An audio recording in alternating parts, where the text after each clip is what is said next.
Love, life, and lessons from the past. Only at Dear Mags FM with DJ Chin. Dear Mags FM. First of all, have a nice day to everyone, especially to inyo. At first ko pong magpadala ng liham na to. Itago nyo na lang ako sa pangalan bilang Dreamer. Makikinig kayo ha. Sana hindi kayo iiyak.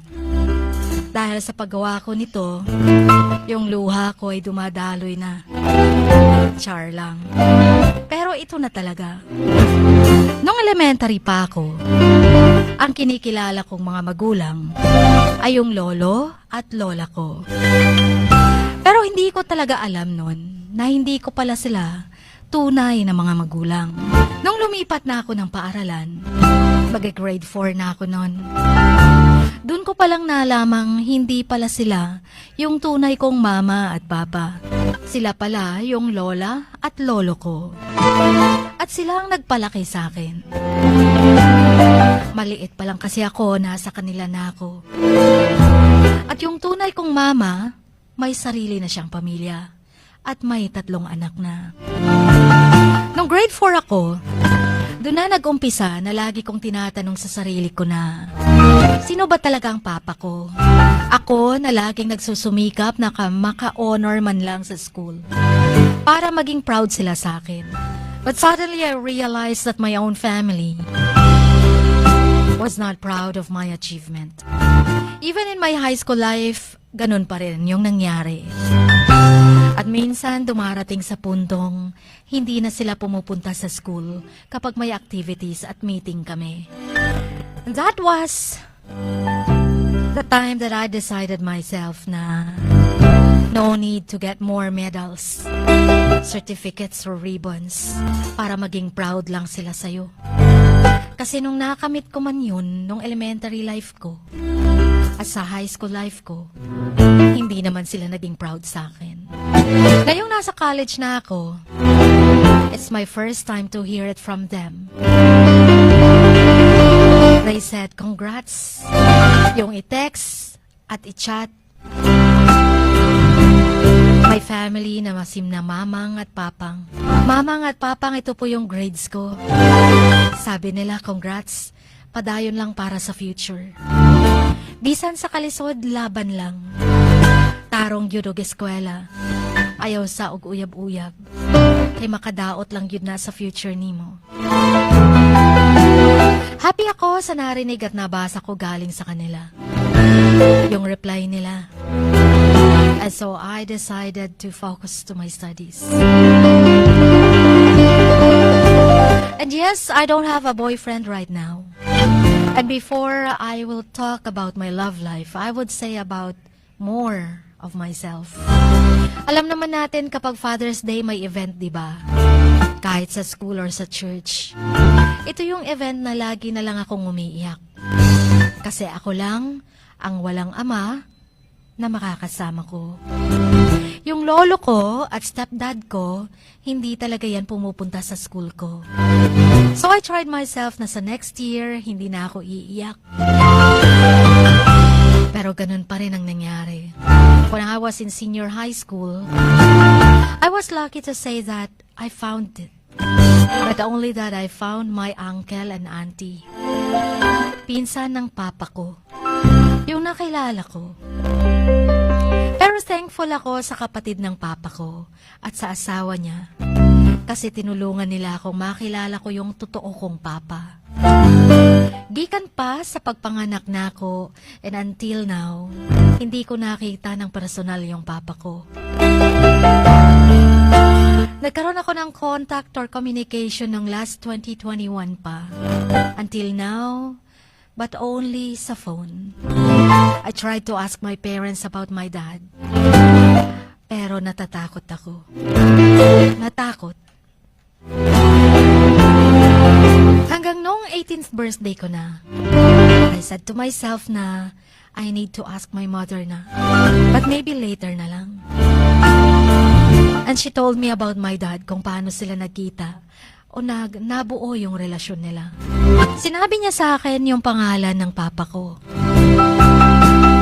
hindi yung tunay na pangalan ni Papa. Yung sa pagbabasa ko ng sulat ng mama ko, nasa kwarto ako nun. At pagkabukas ko, at kinabukasan pala nun, birthday ko pa talaga. I cried whole night. Gusto kong makilala ang real dad ko. For almost many years now. At now lang din nila talaga sinabi sa akin. Dahil kung hindi ako magtatanong, hindi nyo pa sasabihin. Yun yung sinabi ko sa utak ko. At mas napaiyak ako ng sobra. At kung ano pang nagpaiyak sa akin, suddenly, nalaman ko na my dad has his own family na pala. Pero walang bata, walang anak. Sa wife niya. Just so lucky kasi ako lang ang only child niya. But until now, I'm praying that someday I would hug and kiss my dad. Hindi naman ako naghihirap sa pag-aaral ko dahil sa kanya. But I ask again myself, kailan ko ba makikita yung papa ko? My lolo and lola, hindi talaga sila payag na makilala ko yung papa ko. Sabi ko sa sarili ko, ba't ganun? Ba't ganun sila kay papa? But they did not know or they do not know that I have a communication with my dad now. At lahat ng pinapadala ni papa sa akin ay biggest secret lang sa akin. Even my real mom, hindi rin niya alam. Pero minsan natanong ko lang sa Panginoon, ba't unfair? Bakit hindi pwedeng makilala yung totoong papa ko? Ano bang nagawa ng papa kong mali sa kanila?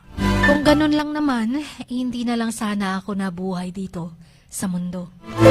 But I realized God has plans kung bakit ginawa niya to sa akin.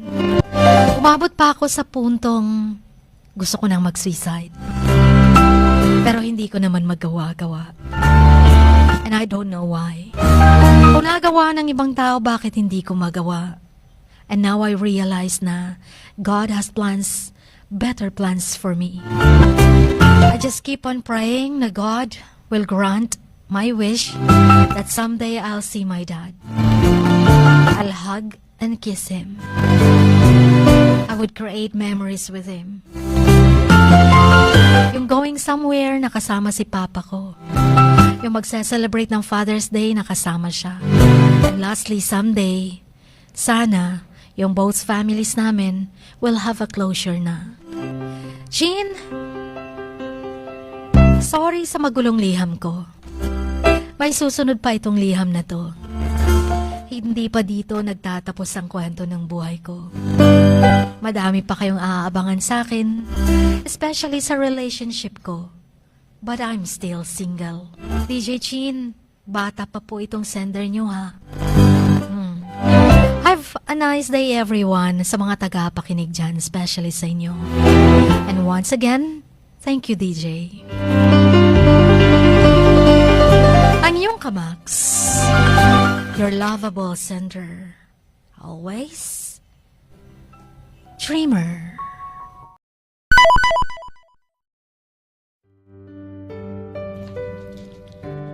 Sa bawat pagluha mo, may nakatagong kwento.